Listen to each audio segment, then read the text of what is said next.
Welcome to Pulp Tales, fascinating stories of the pulp magazines and the creative minds that brought them to life. The fictioneers, the artists, the editors, and others. Brought to you by the PulpNet. Learn more about the pulp magazines through articles, blogs, bibliographies, links, over 100 episodes of this podcast, and much more at the PulpNet.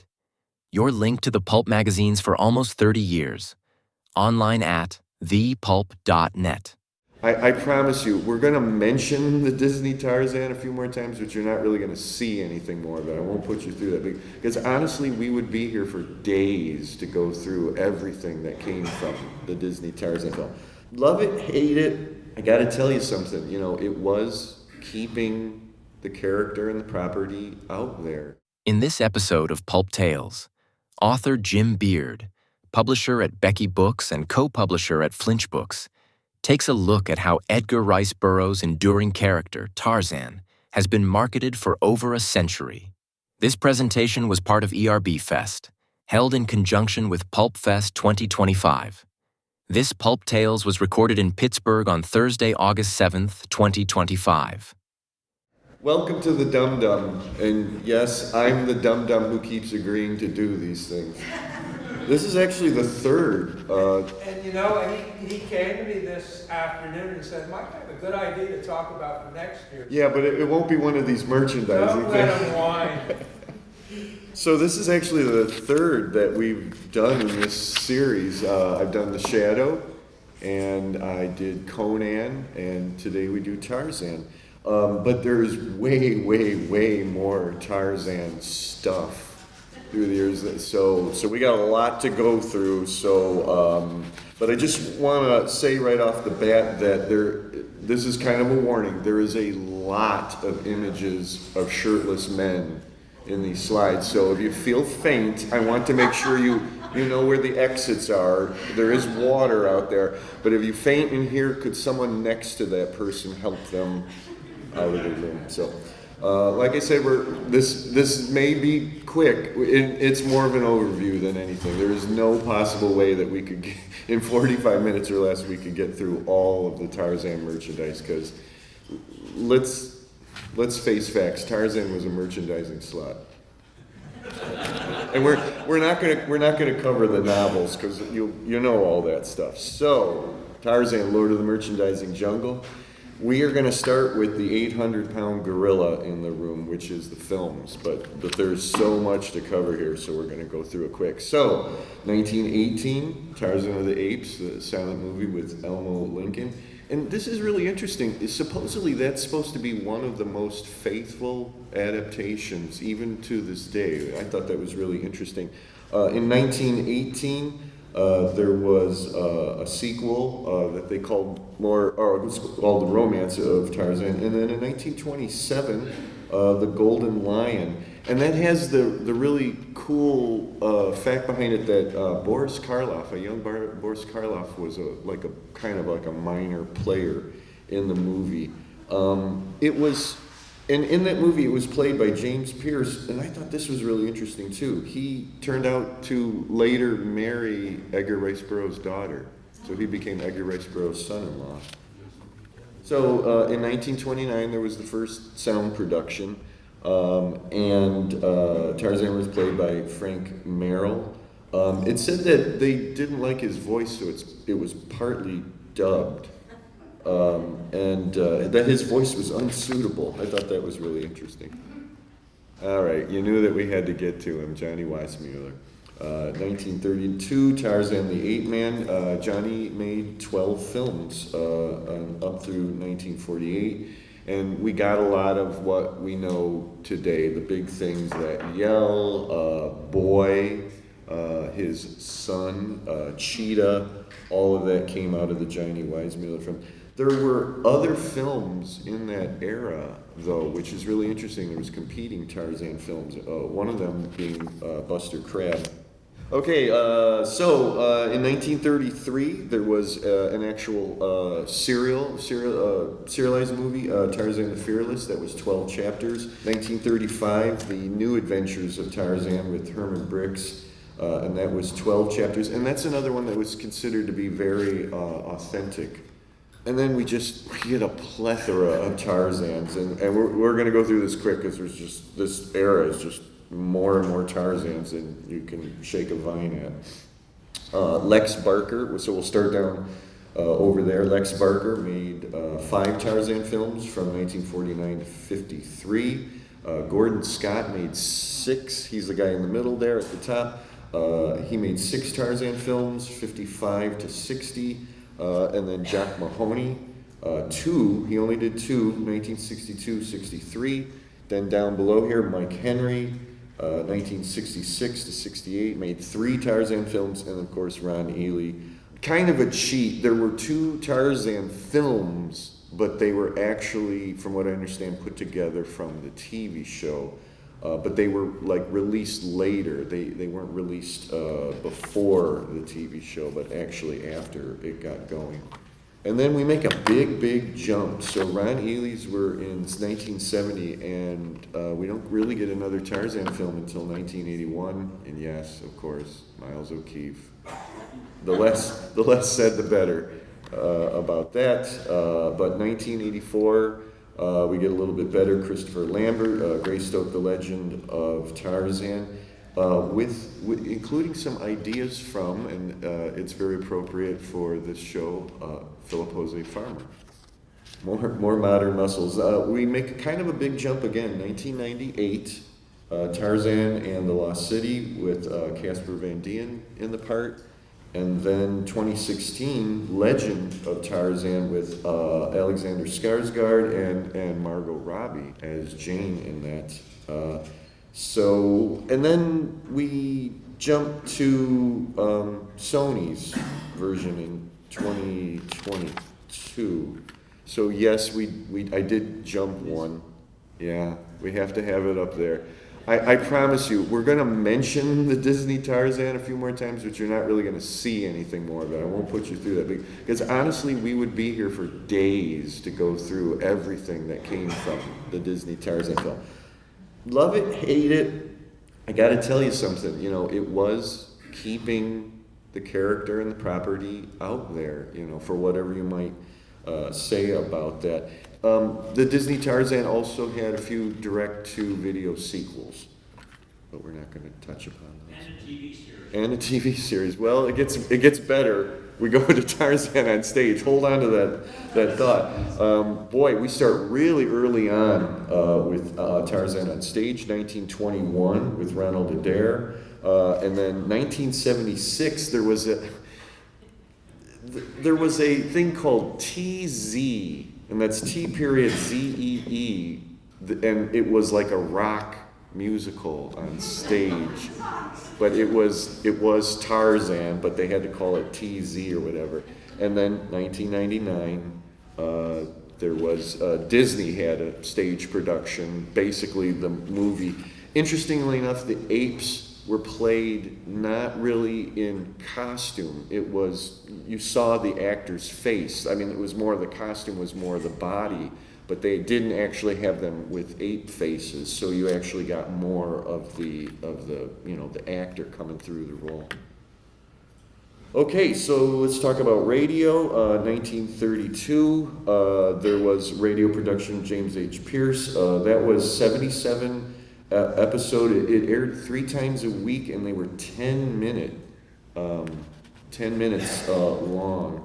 1951, 75 half-hour episodes ended in 1953, and that was Lamont Johnson who played the part.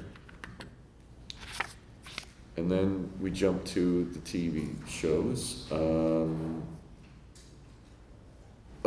So at this point, the Tarzan movies that already existed were starting to show up on Saturday mornings. So that was keeping Tarzan out there. Of course, Ron Ely, 57 episodes, 1966 to 68. Then we jump to the animated Saturday morning cartoon from Filmation, which, though there was actually 5 different versions of that show, they kept kind of reinventing it, and it was called all different things like the It was the Tarzan hour or whatever. It's funny, I was there and I don't even remember. But like we were talking earlier around the pizza table, if you saw one Filmation show, you saw all the Filmation shows. It was like basically the same thing. Let's see, then we jumped down to the middle, 1989 here, there was a TV movie. And then 1996, there was a 22 episode TV series with Joe Lara in the part.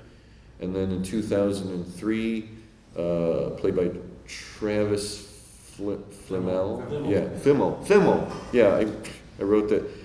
And then Netflix had a short-lived series in 2017-2018, which you can see right there. Okay, so we made it through all of like the filmed TV, animation, all of that. So we're going to jump now to a world that's a little bit more in my line. Before starting in on the comic books, I want to talk about the comic strip. So the first strip was in 1929 by Hal Foster, started it off, and it actually began with the actual origin story of Tarzan. A very, different looking strip than we think of today, but 1929.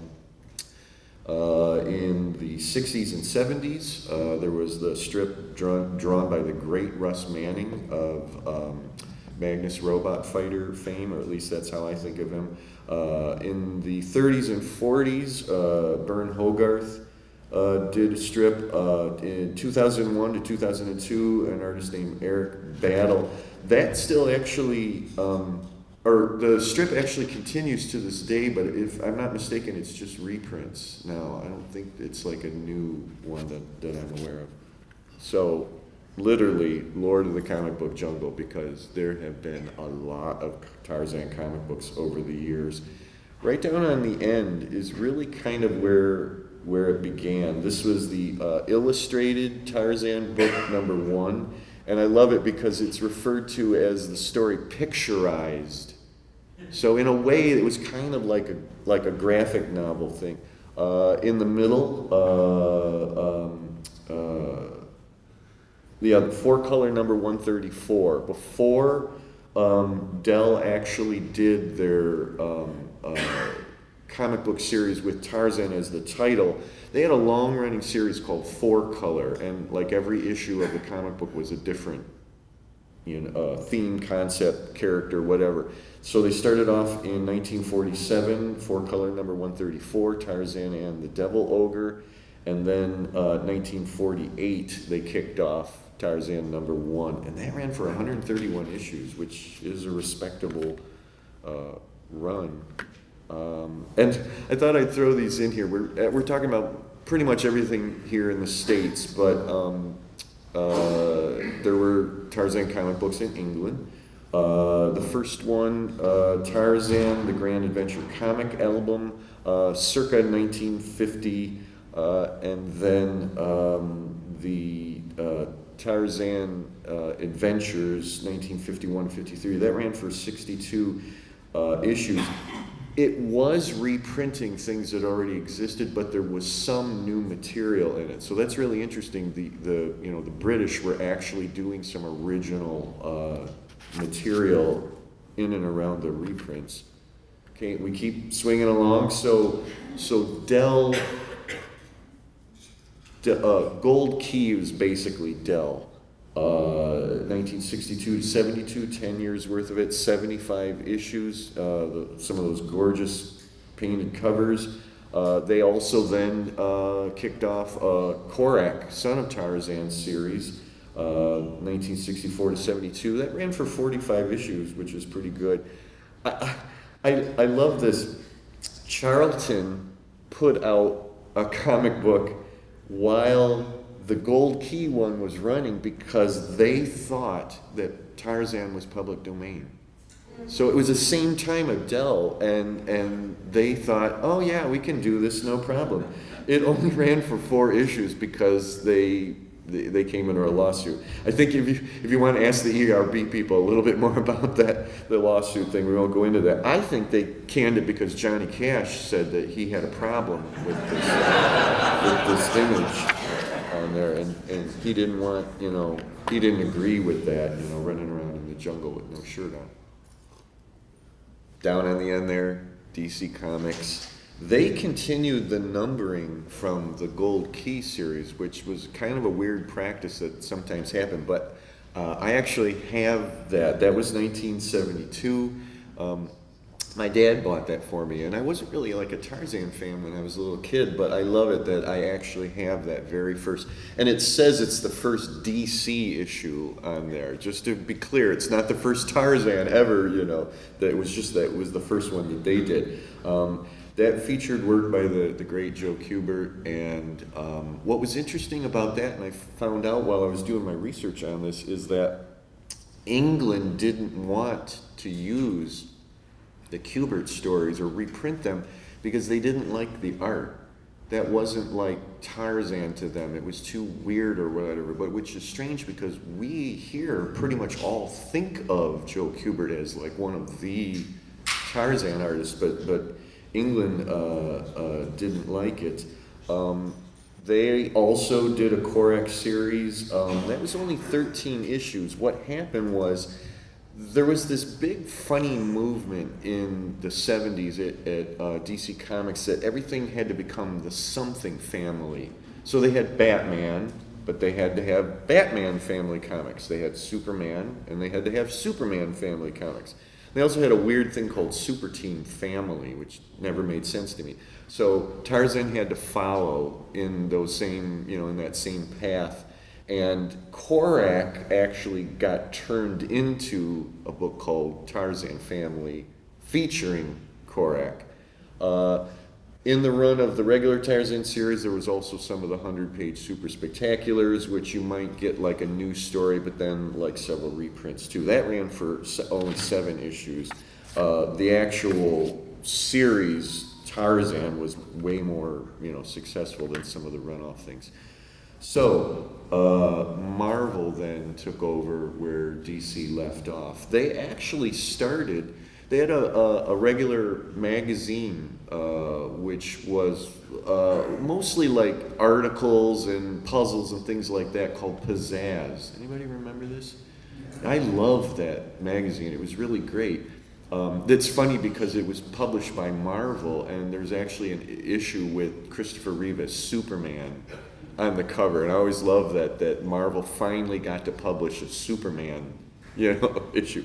But they had a really cool thing. They had backup comic strips for a while, and they did an original Star Wars story, one of the earliest original Star Wars stories, but they also had a Tarzan strip called Young Tarzan. Then they actually put out a regular comic book size Tarzan issue. That ran 29 issues from 77 to 79. That was all new numbering. They did not pick up numbering from DC, who picked up numbering from Gold Key. This is Marvel. They had to have that number 1. And I just love it because there's always that distinction with Marvel. They have to have that overblown thing. Tarzan, Lord of the Jungle, fury-filled first issue. At last, the world's greatest adventure hero presented in the thrilling Marvel style. Just so you knew what was going on. They also did annuals and the Roy Thomas and John Buscema. Again, if you get John Buscema to draw a Tarzan comic book, I think you're doing okay. All right, so we're going to jump. There's a big gap with no Tarzan comic books until 1992. Kind of a big leap. The Malibu company got the license, and they started off and they did mini series. They didn't start off with doing like a regular ongoing every month and on. So they started off in 1992 with Tarzan the Warrior. That was just 5-issue miniseries. They did Tarzan Love, Lies, and the Lost City, 3 issues. And then they had one called Tarzan the Beckoning, which was 7 issues. And then it made its jump to Dark Horse. Interestingly enough, if I don't think I'm mistaken on this, Dark Horse started in 1996. They still have the license today. I don't know if they're really doing that much with it. They were the first ones to do archive editions, collected editions of previous companies' work. When a comic book company gets the license, they usually have the permission to publish stuff that has come before from other companies. So they were able to do, like they could reprint the Marvel stuff, the DC stuff, Gold Key or whatever. They had the license to do that. They've done a lot of stuff though with Tarzan over the years. They had, from 1996 to 1998, they had a 20-issue Tarzan series just called Tarzan. But they've also done things like, and I love this, Batman Tarzan.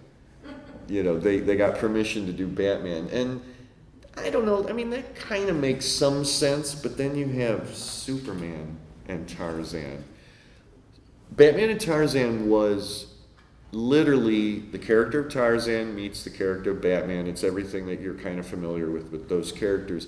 But they basically sort of did a retelling of Superman. It wasn't the Superman character that we know, but more of like an alternate version of them that fit in with Tarzan. That was 2001 to 2002. They also did Tarzan meets the Predator. That kind of still, maybe that makes more sense than Batman or Superman Tarzan. At the Earth's core. I'm sorry? It was at the Earth's core. Oh, okay. Well, see, that makes even more sense, doesn't it, right? Actually, it was written by Walt Simonson, and it was actually pretty good. It really was. The Peanut Gallery recommends it.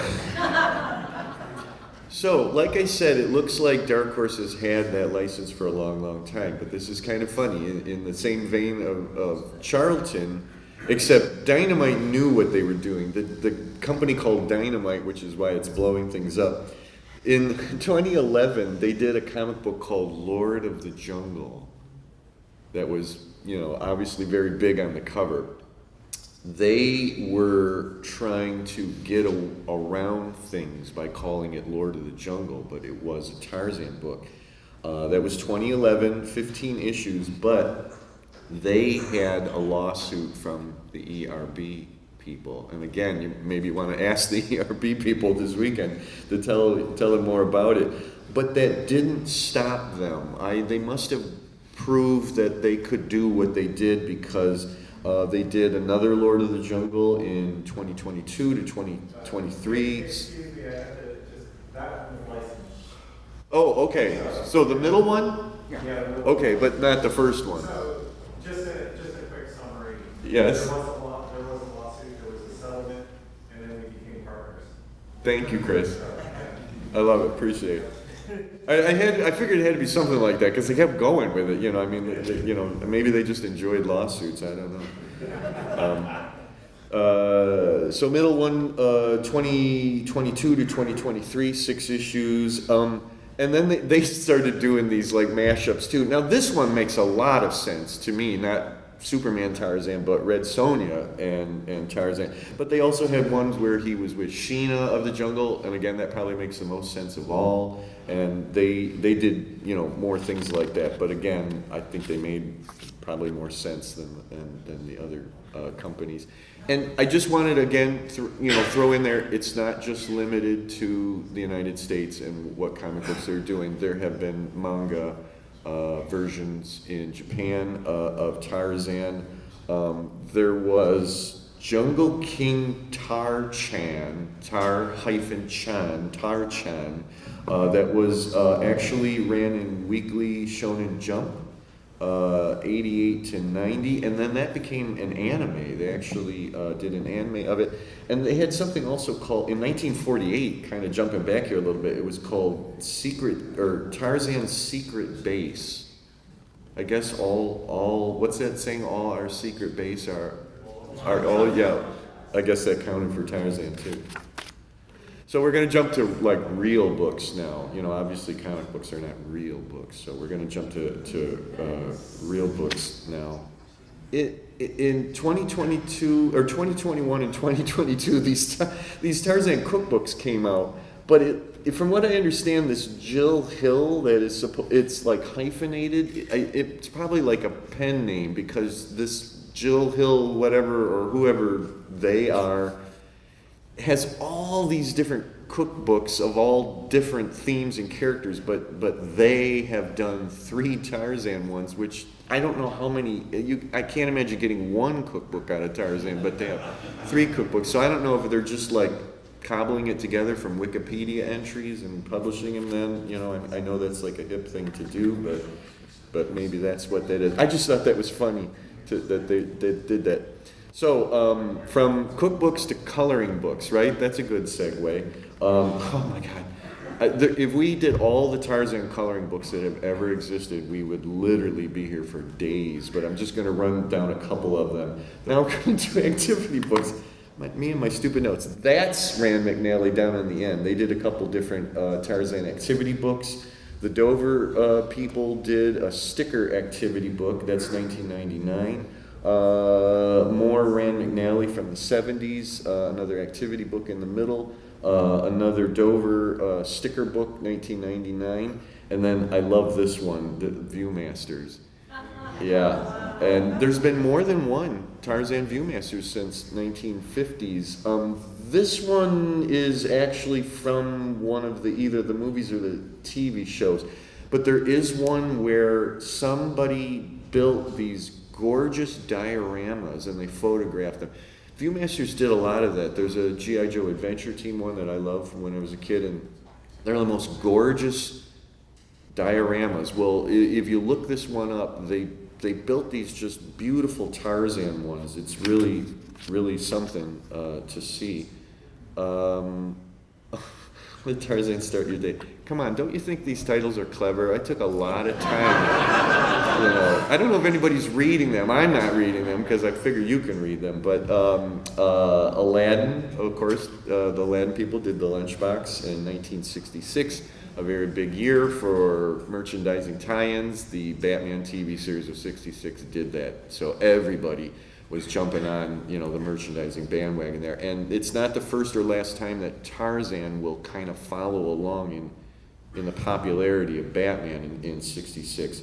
In the 1930s in Uruguay, there was tea, Tarzan tea. I love that. And then Jade City Foods you can still get these. There's 3 different Tarzan coffee blends. You can Google that one and look it up.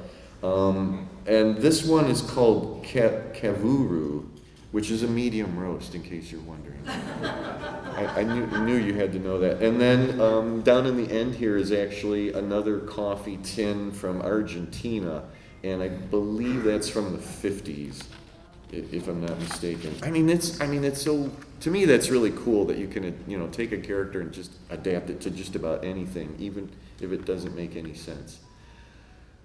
The Airfix people, so now we're going into models. We're getting a little bit more into toys now, which is another sweet spot for me. The Airfix people used to make these really wonderful little figurines. They were on like a model kit where they came on a sprue. What's that word? Sprue. And you broke them off and you could paint them if you wanted to. They were doing these HOO scale sets. I had an astronaut one when I was little in that same series, but there was a Tarzan one. Now, the astronaut one didn't really make sense with model trains, but maybe the Tarzan one did. I could see, a train going through the jungle and you'd meet Tarzan, right? Okay, that makes sense. In case you're wondering, it's a 1/72nd scale, and that was from the 1960s. The Aurora Model Company did their first Tarzan kit in the 1960s, but what was cool is they reissued all of those. There was a bunch of superhero ones. There was both Marvel and DC ones. They also made Lone Ranger. They made Tarzan too, which that kit is not as well known as like the Superman, Batman ones. They reissued all of those model kits in the 1970s, and what they did is they tied them more into comics, where you actually got the instruction pamphlet, which had a little comic inside of it, and the last page of the comic was like a backdrop that you were supposed to put behind the finished model kit. This is just gorgeous. That the cover for the whole model kit was by Neil Adams. So I mean, Tarzan has had some of the best comic artists ever, and when you hit Neil Adams, I mean that's just about the height right there.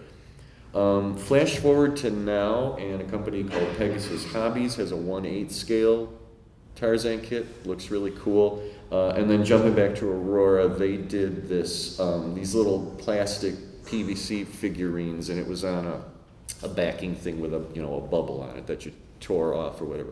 I thought it was really, really cool. Tarzan King of the Jungle, and that was in the 60s. Okay, so now, near and dear to my heart, Tarzan action figures. There's a lot of Tarzan action figures over the years, so again, we're going to run through this, and we'll only very briefly mention that, yes, Disney did action figures based on that 1999 movie, and there is a million of them. We are not going to go through them.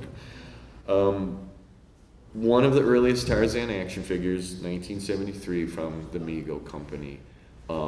When I was a kid, I would have been mad if somebody gave me that action figure. I did not want that Tarzan action figure. It was the weirdest thing, but it made sense to the Mego Company. They couldn't just make a loincloth to put on the plastic, figure. They had to have a flesh-colored, spandex, kind of outfit that represented the rest of him, his skin, basically, and then the loincloth is on top of that. Like, that made sense to them, and it was some sort of idea that it would be cheating consumers if it didn't have as much material as all the other figures that they were putting out. And then he had this teeny tiny little plastic knife that, of course, you open up the package and it's gone. It's just, you lose it immediately. They also had a series of bendies that kind of duplicated all the characters. So it's a rubber figure with the wires inside, kind of like Major Matt Mason. They did a Tarzan one. Jump to now, and there's a company called Figures Toy Company that did a lot of duplication of the Mego figures, but have been going way beyond what Mego ever did. There was only ever a Tarzan figure back in the 70s of Mego. Today, you can get a reproduction of that Tarzan figure, but you can also get Korak, who does not have a body stocking. He literally just has little briefs. And you can get Jane in blue. And anybody want to guess who's in purple here? Miriam. Right. I mean, come on, right? A Miriam action figure? That's really cool, sort of. I don't know what you... Yes, when I was making fun of Miriam. All right, so go action figure volume 2.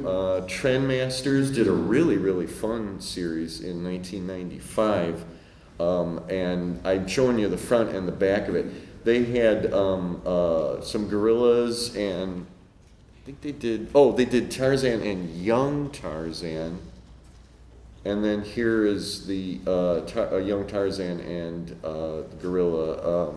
It's Kala actually in that package. Those are really cool. I thought that was a really nice thing. They also did play sets also, and that was Dakin, D-A-K-I-N in 1984. This is Trendmasters. Trendmasters had a huge series, and you can see from the backing there. But they also had the rights to John Carter of Mars.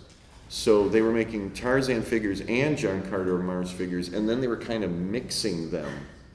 So you've got, Tarzan, Lord of the Jungle down here, but then you could also get Tarzan, Conqueror of Mars. I thought that was a really cool idea. They had play sets too. Interestingly enough, Tarzan the Epic Adventures was the name of the 1996-97 TV series, but it's, if I remember correctly, it's not the exact same logo, but the toys were at the same time. So I'm not really sure if that was like a literal tie-in. It may or may not have been, or it may just be that they were picking up on what was going on at the time. Okay, so Boss Fight Studios more recently has a line of action figures of more original things that they did, but it's called Hacks, and then there's different series of them. In the series called Hero Hacks, they did 1/18th scale Tarzan and Jane. So you can see Tarzan down here, and then what the Jane action figure was. And Jane's just like absolute badass, jungle Jane, you know, not, you know, like I'm a proper lady Jane. They no longer have the license, from what I understand. If you try to go to that part of their website, it says it's no longer available. All right, so this is just, again, so we're not completely sticking with the United States, and to show that Tarzan really does get around. He has had both official and knockoff figures in Spain and Mexico and Argentina. Again, some legitimate and some bootleg. And a lot of the South American countries, they have done a lot of bootleg stuff, because I think they feel like they're so far away from, you know, ERB that they can get away with that. This one I think is actually as old as the 1950s, where the other ones are more recent. Tarzan's a blonde down here in this one. I love that. All right, so we're now into games. We start as early as 1933. Down over here, it was it was a map game. I love maps, so that's a really cool one to me.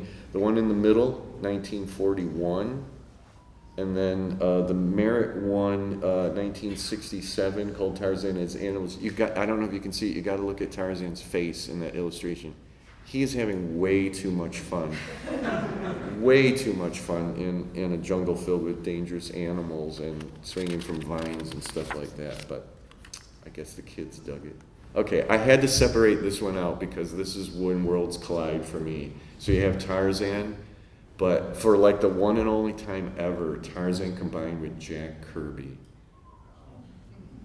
So, there in 1971, Mattel had this series of these, they were called different things, comic games. This one actually, then you turn it around and it says it's the Jungle Game, while in the front it's a comic game. They were played with these cards, and with this particular one, you sort of laid out these paths through the jungle. But the coolest thing of all is they had a whole bunch of them, but there were 3 of them that they got the amazing, legendary Jack Kirby to illustrate. There was a Superman one, which Jack was heading into his 4th World Series at DC in 1971, so that was kind of interesting that they had to do Superman. He also did a Lone Ranger one, and if you ever wondered what Jack Kirby drawing the Lone Ranger looked like, you got to check out this game. Again, I don't think he ever drew that character anywhere else, but he did Tarzan, and I think it's probably the only place where Jack Kirby ever did an official Tarzan thing. It's really, really cool. And they're not, if you want to pick one up on eBay, they're not that expensive. I had to separate that one out because I'm obviously a huge Jack Kirby fan. And I have a new book on Jack Kirby if you stop by my table. That's what Ralphie Parker calls a crummy commercial. All right, so 1984, Milton Bradley had a Tarzan card game. In 1995, there was a card game called the Overpower card game. But in just last year, they had a subset called Edgar Rice Burroughs and the World Legends, and they did Tarzan to fit into the game, but they also did John Carter too. I thought those were really nice. video games. This is weird to put these all together because you can see how crude the 1984 ColecoVision one was down in the end. But that was actually supposedly a tie-in with the Greystoke movie. I don't know. I mean, from looking at the crude graphics, I don't know if you could tell that. 1994 for the Game Boy, Tarzan, Lord of the Jungle. And then 2020, a company called Fun Train did a Tarzan VR, where you're actually Tarzan with the you put the head thing on and you're going through the jungle. Thought that was really fun.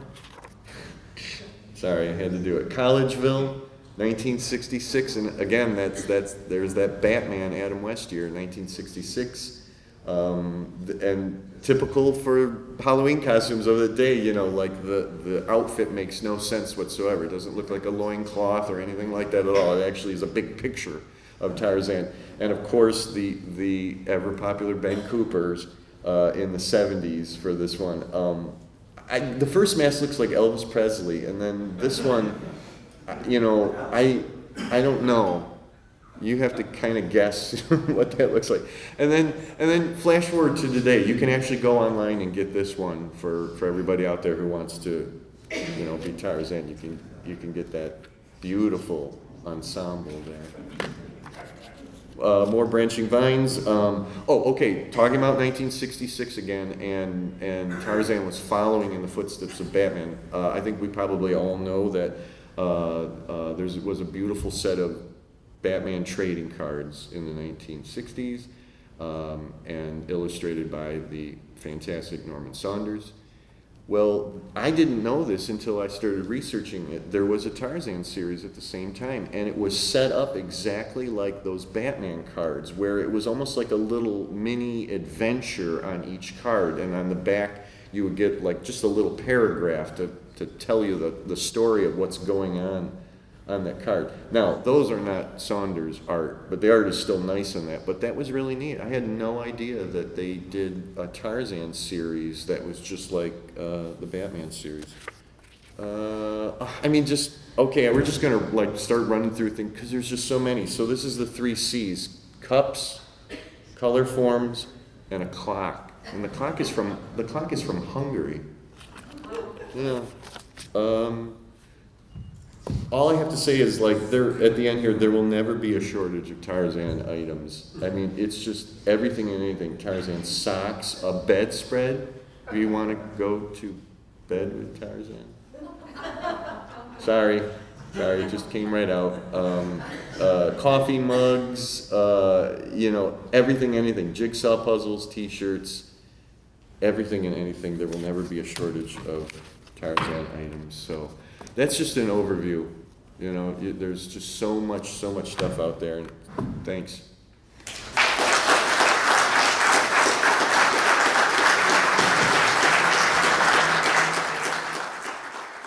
You've been listening to Pulp Tales, fascinating stories of the pulp magazines and the creative minds that brought them to life. Brought to you by the PulpNet. Learn more about the pulp magazines through articles, blogs, bibliographies, links, over 100 episodes of this podcast, and much more at the PulpNet. Your link to the pulp magazines for almost 30 years. Online at thepulp.net.